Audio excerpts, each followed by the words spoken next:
주님이 우리의 흔들리는 마음과 우리의 생각을 지켜주시고 인도해 주십니다. 우리가 그 하나님을 온전히 신뢰하며 날마다 살아가는 저와 여러분들 되기를 주님의 이름으로 간절히 소망합니다. 오늘 함께 보신 말씀을 통해서 실패가 자격이 되는 순간이라고 하는 제목을 가지고 함께 말씀을 나누고자 합니다. 우리는 성경을 읽을 때 그 성경의 내용을 그대로 보는 경향이 좀 있습니다. 때로는 장면을 좀 이렇게 상상도 해보시고요. 그리고 막 그 상상하면서 어떤 일들이 펼쳐질까 이렇게 생각을 하면서 성경을 보는 것도 굉장히 많은 도움이 됩니다.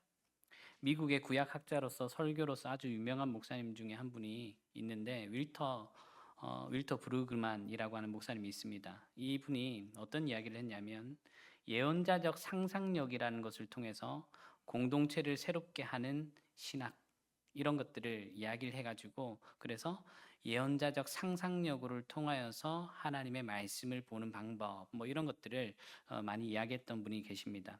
그래서 성경을 볼 때 거룩한 상상력을 많이 이용하라라고 이야기합니다. 그러니까 단순히 문자만을 보지 마시고 이게 어떤 일들이 일어났을까 이런 것들을 좀 보면서 그렇게 상상하면서 성경을 읽는 게 많은 도움이 된다라는 것이죠. 오늘 우리가 함께 읽은 요한복음을 이 같은 상상을 통해서 함께 생각해 보면서 오늘은 좀 나눠보고자 합니다. 요한복음 21장의 장면을 떠올려 보면 그렇습니다. 부활하신 예수님이 갈릴리 바닷가에서 제자들을 다시 만나십니다. 그리고 그곳에는 숯불이 피워져 있고 생선과 떡이 준비되어 있었습니다. 제자들은 밤새 아무것도 잡지 못했지만 예수님의 말씀에 순종해서 그물을 내렸습니다. 그랬더니 그물이 찢어질 가득 찰 만큼 그렇게 물고기가 많이 잡혔죠. 그리고 예수님은 생선을 구우면서 아침 식사를 하려고 하고 계셨습니다. 이때 예수님과 대화하는 것이 오늘 본문의 내용입니다. 어떤 내용인지 아시겠죠? 그럼 어떤 상황이 딱 펼쳐져야 됩니까? 아침에 예수님께서 이렇게 그 숯불에다가 생선을 굽고 있는 이 장면이 연상이 돼야 되는 거죠. 이 본문에 대해서 어떤 분이 이런 이야기를 하는 것을 들은 적이 있습니다. 예수님이 그 자리에서 치킨을 굽지 않아서 참 감사하다. 여러분, 이게 무슨 말일까요? 이해가 가십니까? 만약에 주님이 숯불 위에다가 닭을 꽂아놓고 제자들을 기다리고 있었다면 어땠을까요? 예수님이 일하고 돌아오는 그 제자들 앞에서 베드로에게 얘기하는 거죠. 베드로, 너 이거 기억나냐? 내가 나를 3번 부인할 때 울던 닭이야. 이거 한번 먹어봐. 여러분, 그러면 베드로가 도망쳤지 않겠습니까? 여러분, 그런데 예수님은요, 베드로의 그런 수치스러운 과거를요, 한마디도 들추지 않습니다. 예수님은 책망의 말을 꺼내지 않으세요. 일하고 돌아온 제자들이 예수님 옆에 둘러 앉았습니다. 그리고 최고 열정적이던 베드로가 조금 쑥스럽게 그리고 어색하게 민망하게 예수님 옆으로 슬쩍 와서 앉습니다. 그렇게 앉아있던 베드로에게 예수님께서 나지막하게 이렇게 말씀하시죠. 베드로야, 내가 나를 사랑하냐? 이 분위기가 어떨까요? 여러분, 베드로는 어떤 사람입니까? 베드로는요, 누구보다도 열정적인 사람이었습니다. 그는 예수님에 대한 열심이 특심이었던 사람. 그래서 주를 위해서라면 내가 죽기까지 따르겠습니다. 라고까지 말했던 사람입니다. 왜냐하면 이 베드로의 말은 진심이었습니다. 예수님이 잡혀가시던 그날 밤에 칼을 들고 있었습니다. 그리고 그 칼을 들고 로마 군인들이 딱 다가와서 예수님을 잡으려고 하자 그때 칼을 딱 들고 누구의 귀를 칩니까? 말고의 귀를 탁 쳐버립니다. 그러니까 끝까지 주님 옆에 있으려고 했던 사람, 그 사람이 이 베드로였습니다. 예수님이 잡혀가는 것을 가만히 보고 있을 수가 없어서 그렇게 열정적으로 예수님 잡아가면 안 됩니다 라고 말했던 사람이 베드로였습니다. 내가 주를 위해서라면 이라고 하는 이 말은요, 그만큼 진심을 다 담은 말이었습니다. 그런데 그 진심이 완전히 무너져 내린 겁니다. 급박한 현실이 또 무서운 상황이 닥치자 예수님을 3번이나 부인하게 되었습니다. 한 번 부인한 게 아니라 3번입니다. 이 사건을 통해서 베드로는요, 자기가 얼마나 실력이 없는지를 확인하게 되었던 것입니다. 내가 얼마나 나약한 존재인지, 나의 의지가 얼마나 쉽게 무너지는지, 나 자신이 얼마나 두려움에 흔들리는 사람인지를 확인하게 되었습니다. 한 요종이 베드로에게 다가와서 이야기합니다. 당신도 저 사람과 함께 있었지요. 그럴 때 베드로가 나는 모릅니다. 이렇게 말했습니다. 그리고 나서 예수님을 또 계속 쫓아가고 있는데 2번째로 그 무리 중 한 사람이 보면서 당신도 그 무리 중에 하나였습니다 라고 얘기를 할 때 베드로가 맹세하면서 부인했다 라고 말씀합니다. 맹세해버려요. 나는 절대 아니다. 그렇지 않다. 나는 저들의 무리와 함께하지 않았다. 3번째로는 갈릴리 사투리를 보고 틀림없이 그와 함께한 사람이다라고 말하는 사람을 향해 베드로는 저주하면서 맹세하면서 강하게 부인을 했습니다. 이게 3번의 부인이었습니다. 베드로의 마음이 어떠했겠습니까? 여러분, 베드로는요, 예수님을 위해 목숨까지 내어주겠다라고 했습니다. 첫 번째 부인부터 3번째 부인하던 그 순간까지 처절하게 나는 안 되는구나, 나는 할 수 없구나, 이것을 깨닫게 되었습니다. 자기의 실력이 어떠한가를 분명하게 알게 되었습니다. 사랑하는 여러분, 그런데 이런 사실이 베드로만의 이야기일까요? 우리도 비슷하지 않습니까? 우리도 결심합니다. 은혜를 입습니다. 교회에 나와서 은혜를 입고 또 다시 힘을 내보자. 또 하나님 앞에 헌신해보자. 일주일간 내 마음대로 살아갔지. 성경 더 열심히 읽어보자. 요번 주에는 새벽기도도 몇 번 빠졌지. 새벽기도도 더 많이 나가보자. 수요 예배도 한번 가보자. 그렇게 막 결심하죠. 정말 믿음으로 살아야지. 이제는 죄를 또 끊어야지. 하나님을 기쁘시게 해야지. 하나님을 기쁘시게 하면서 이렇게 살아야지 얘기를 합니다. 그런데 조금만 시간이 지나면 다시 넘어집니다. 왜 그럴 수밖에 없습니까? 성경이 말하는 인간의 상태가 그렇습니다. 인간은 죄 짓는 사람이 아니라 죄인이라는 존재입니다. 제가 새벽 기도 때도 말씀드린 적이 있는데 인간은요, 조건만 맞으면 언제든지 죄를 짓는 존재예요. 조건만 맞아떨어지면 죄를 짓는다니까요. 우리의 결심과 우리의 의지는요, 결국 한계가 있습니다. 드러납니다. 목사도 그래요. 저도 그렇습니다. 누구나 자신만의 성욕이 있습니다. 그래서 누구에게도 말 못한 그런 비밀과 어려움들, 그런 것들이 자신을 계속적으로 넘어뜨립니다.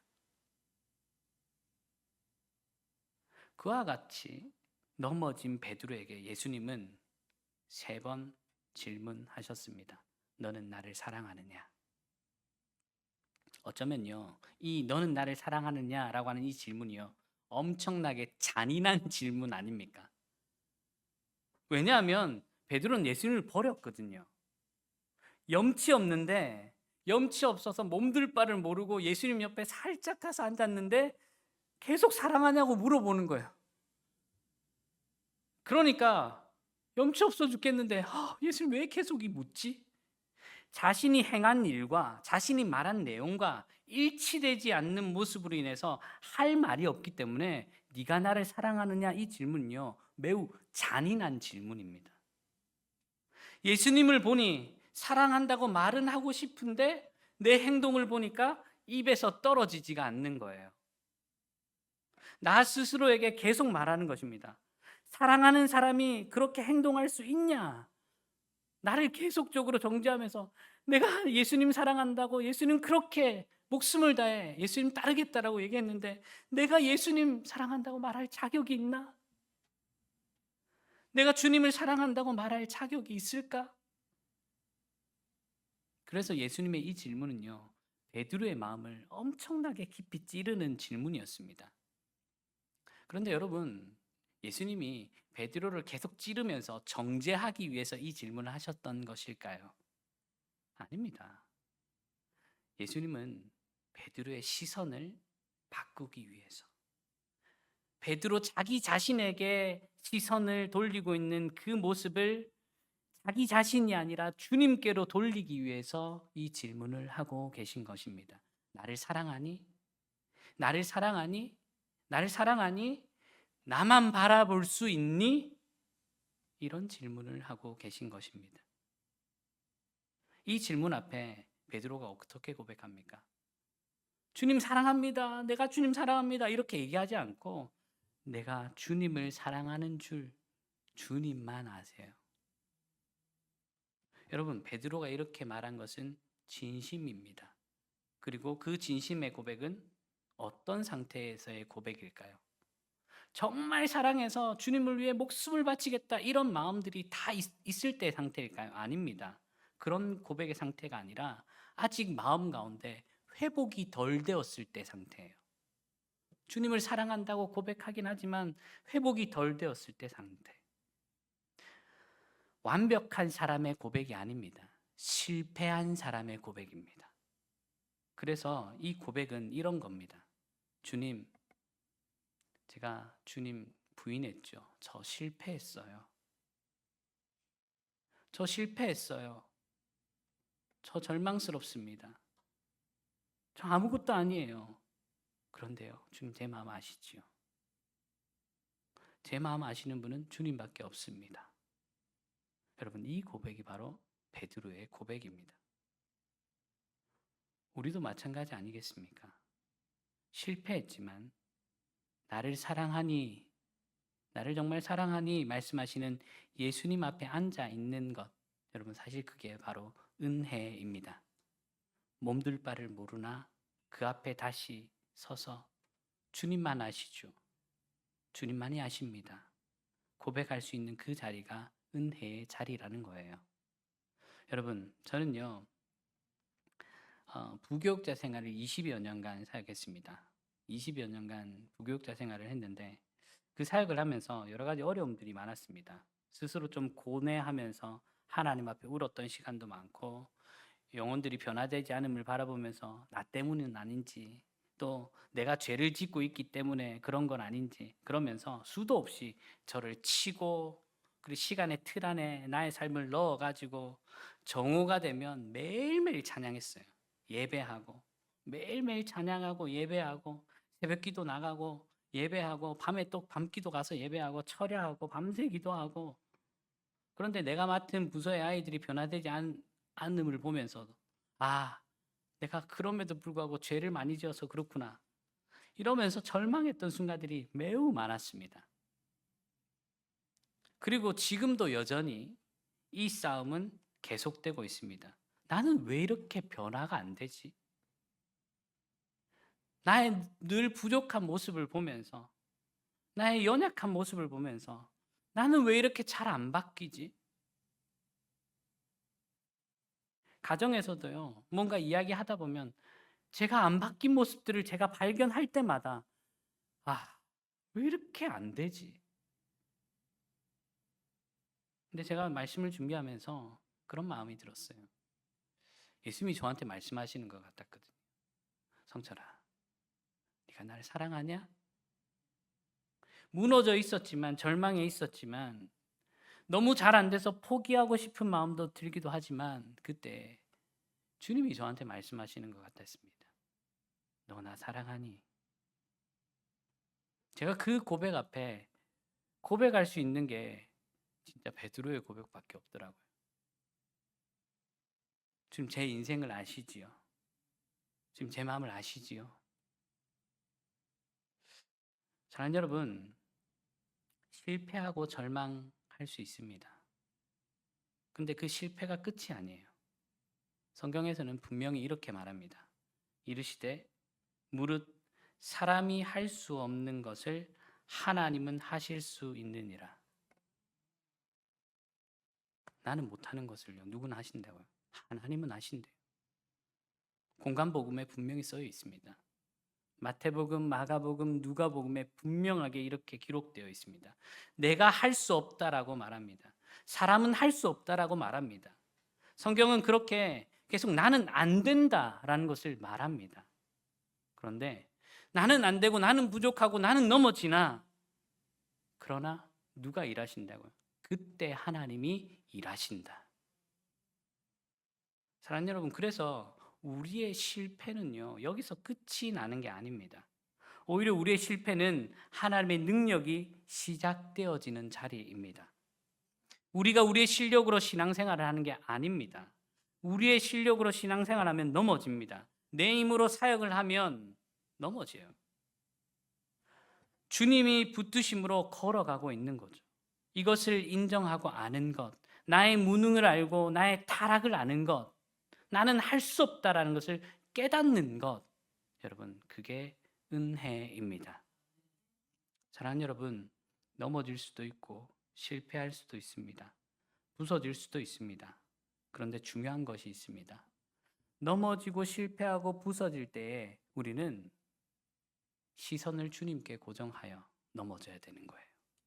방향을 바꾸면 안 됩니다. 넘어지더라도 주님 곁으로 넘어지시기 바랍니다. 주님을 향해 엎어지시기 바랍니다. 그러면 주님은 결코 저와 여러분들을 포기하지 않으십니다. 베드로를 포기하지 않으셨던 주님은 지금도 우리를 향해 그렇게 묻고 계십니다. 사랑하는 아들아, 사랑하는 딸아, 너 나를 사랑하냐? 그리고 말씀하십니다. 내 양을 먹여라. 여러분, 내 양을 먹이라고 하는 것은요, 실패를 자격으로 바꿔주시는 거예요. 우리는 실패했지만, 우리는 할 수 없지만, 우리는 아무것도 아니지만 이렇게 고백할 때 그 실패한 곳에서, 그곳에서 다시 하나님이 자격을 주셔서 내 양을 먹이라고 우리를 일으켜 세워주시는 것입니다. 사랑하는 여러분, 저와 여러분들이 날마다 이 실패를 자격으로 바꿔주시는 그 주님과 함께 살아갈 수 있는 저와 여러분들 되시기를 주님의 이름으로 늘 소망합니다. 우리 시간에 같이 한번 찬양하실까요?